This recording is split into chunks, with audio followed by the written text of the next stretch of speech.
Yeah, what up sa inyo? Tara, bigay po tayo ng reaction, ng opinion, komento po dito sa sagot po ni Senador Cynthia Villar patungkol sa pagpapatayo ng Zapote River Drive sa Las Piñas. No? Actually, hindi ko pa po alam kung ano mga sinabi niya dito sa balita na to at sabay-sabay po natin panoorin yan. Alamin natin at bigyan natin ng opinion, no, sa video na to.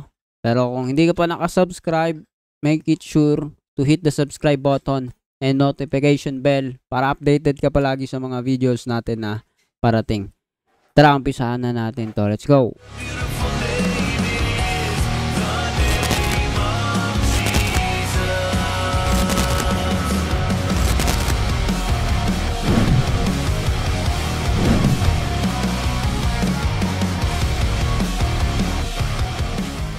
So yun na nga mga tol, no? Ayon dito sa balita po na ito, ang pinaka-title po nito ay pagpapatayo ng Zapote River Drive dinipensahan ni dating Senador Cynthia Villar. So dati na po pala siyang senador, di po pala siya senador ngayon, no? Sorry sa ano natin kanina intro, no? Hindi siya senador kasalukuyan. Siya ay former senador pala, former senator. Okay? Anyway, no?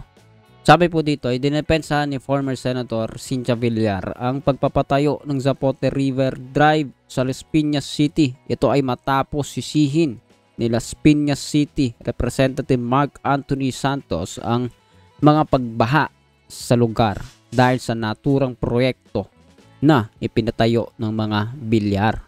Okay, so silipin natin yung pahayag po dyan ni former Senator Cynthia Villar. Let's go! Dinipensahan ni former Senator Cynthia Villar ang pagpatayo ng Zapote River Drive sa Las Piñas City.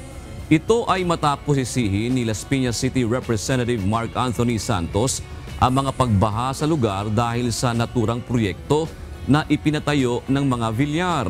Paliwanag ng dating senadora, walang pagbaha sa lugar at hanggang 2/3 lang ng Zapote River ang naitalang pinakamataas na level nito. Itinanggi rin nito na pinakipot ang ilog dahil bawal anya ito, habang ang nasa 5,000 informal settlers na dating nakatira sa tabi ng Zapote River. Okay guys, ito sa part na to, no?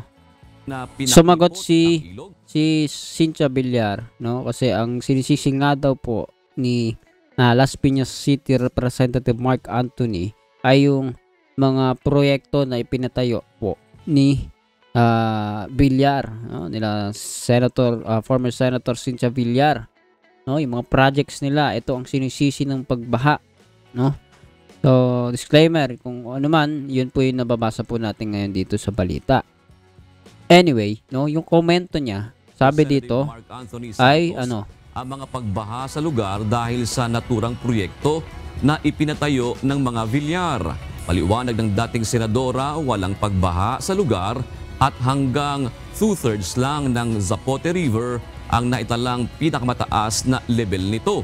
Okay, so intindihin po nating maigi, walang pagbaha sa hanggang 2/3. Paliwanag ng dating senadora, walang pagbaha sa lugar at hanggang 2/3 lang ng Zapote. Di ba, hindi ba contradicting ang kanyang statement dito, walang pabaha pero hanggang 2/3 lang? Zapote River ang naitalang pinakamataas na level nito. Itinanggi yun ang pinakamataas na level ng tubig. So dun lang sa part na yon, may question na kagad ako. Are they not talking about one place? Tama ba English natin dyan? Okay, so tama ba? Isang lugar lang ang kanilang pinag-uusapan, and yet ang sagot ni Miss former Senator Cynthia Villar ay walang pagbaha, and at the same time ay 2/3 lang daw ang ba? Itinanggi rin ito na pinakipot ang pinakamataas na level nito. Itinanggi rin ito na 2/3 lang ng at hanggang 2/3 lang ng Zapote River ang naitalang pinakamataas na level nito. 2/3 ng Zapote River, no? Para magkakontra talaga, no? Sabi ay walang pagbaha. Sabi ni former Senator Cynthia Villar, walang pagbaha. 2/3 lang 2/3 lang ng Zapote River Drive ang binabaha. Ganun ba? So parang magkakontra, no? So again, di po tayo against kay Ma'am former Senator Cynthia Villar, no? Kita lang po tayo.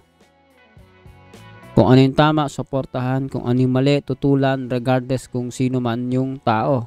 Pero sa part po na to, medyo questionable po yung kanyang komento, no? Contradicting yata, no? Kasi baka magkaibang lugar ang tinutukoy niya. Baka sinasabi niya di binabaha yung ganito, pero 2/3 lang ang binabaha. Di binabaha pa rin, di ba? Kahit hindi 100% ng place yung binabaha, yung halimbawa 70% lang ang binabaha, 30% hindi. O baliktarin natin, 30% lang ang binabaha, 70% malaki hindi. Hindi mo pwedeng sabihin walang baha, di ba? Kung yun talaga yung statement ni ma'am, no?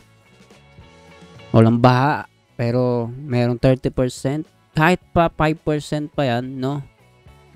Lugar pa rin yan na may baha. So, hindi ko alam kung ano exactly yung pahayag doon. Sasabihin ba, ipakikita ba dito? And dapat siguro may kaunti po siyang ano dyan, no? Tawag ba doon? Pakikiramay dun sa mga binabaha. Kasi baka yan yung nagkukulang sa mga pahayag niya, kaya lalo po nadidiin siya sa mga tao, no? 'Di ba sa internet ginagawa na po silang laging meme ng mga bilyar dahil sa mga ginagawa nila mga proyekto. And tayo naman, di naman natin alam yan talaga, no? Sila rin din ang nakakaalam yan. Mga mag-iimbestiga sa kanila makakaalam kung anong nasa likod talaga.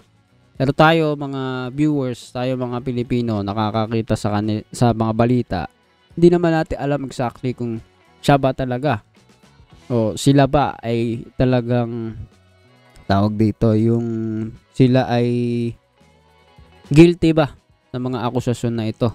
So, hindi natin alam. Pero, kung babasihan ang kanyang mga salita, may nagkontrahan nandun, no? Hindi binabaha, 2/3 lang binabaha, questionable. And now, more on depensa nga, no? Tama yung balita dito, sabi, dinedepensahan. No? Pag nagdedepensa ka, ito yung mga maririnig mo rin talaga. Pero mamaya, bago tayo magtapos, kung tama ba ito, i-conclude natin yan, tapusin natin yan ng bilang kabuuan. Tapusin natin muna yung video. Lang pinakamataas na level nito. Itinanggi rin ito na pinaklipot ang ilog dahil bawal anya ito, habang ang nasa 5,000 informal settlers na dating nakatira sa tabi ng Zapote River anya ay maayos na nailipat sa Naik, Cavite. Nainggit lang siya doon kasi lahat ng tao na-appreciate yung river drive. Ang aking river drive, 40 kilometers. I built it for 10 years, from 2012 to 2022. Oo. At pinagtiyagaan ko yon. Yung ginawa kong kalye, kaya ako ginawang kalye yon. Paano mo lilinisan ng river kung walang road papunta sa river? At nung mayari, nakatulong pa sa pag-ibsan ng traffic sa Las Piñas. Lahat ng mga private vehicle doon dumadaan.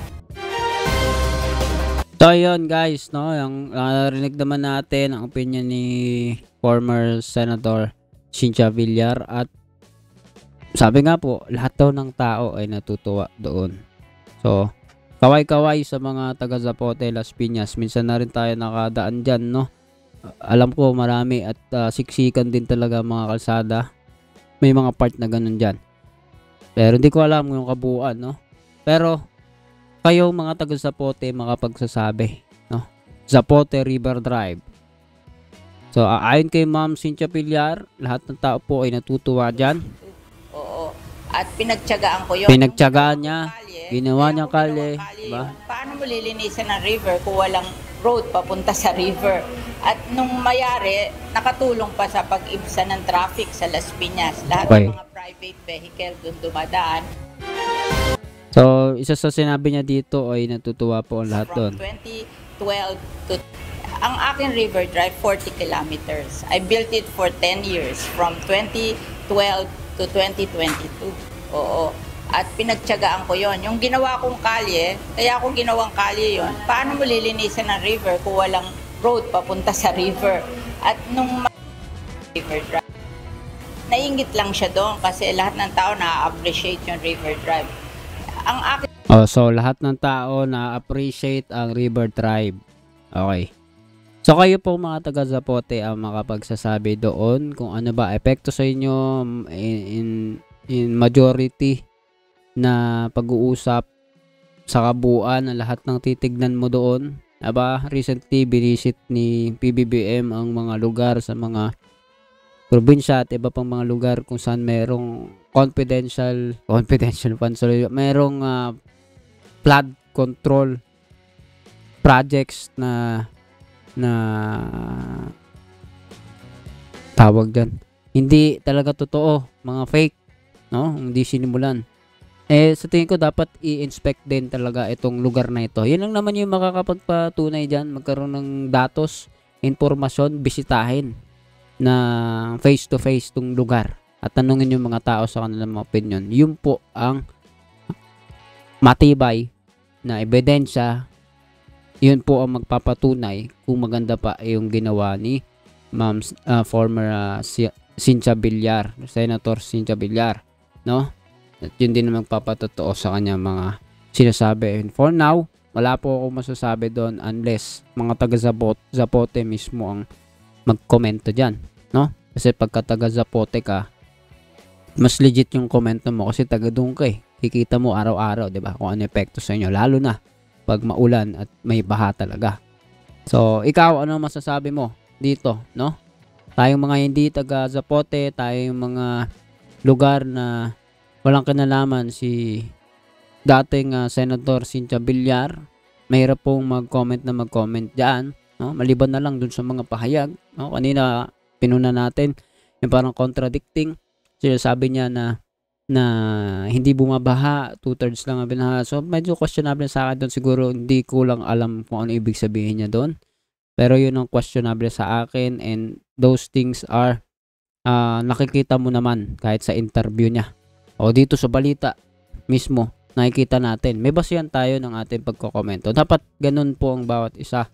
Kung ano nakikita nyo talaga, ano sinasabi, wag na po tayong hihigit doon sa pinakikita nila. Sinasabi ng mga tao doon po, mahahatulan ang mga tao sa kanilang sarili pong mga pananalita. So ikaw, anong comment mo sa video na to? Comment down below. Pag-usapan nating patuloy yan sa comment section.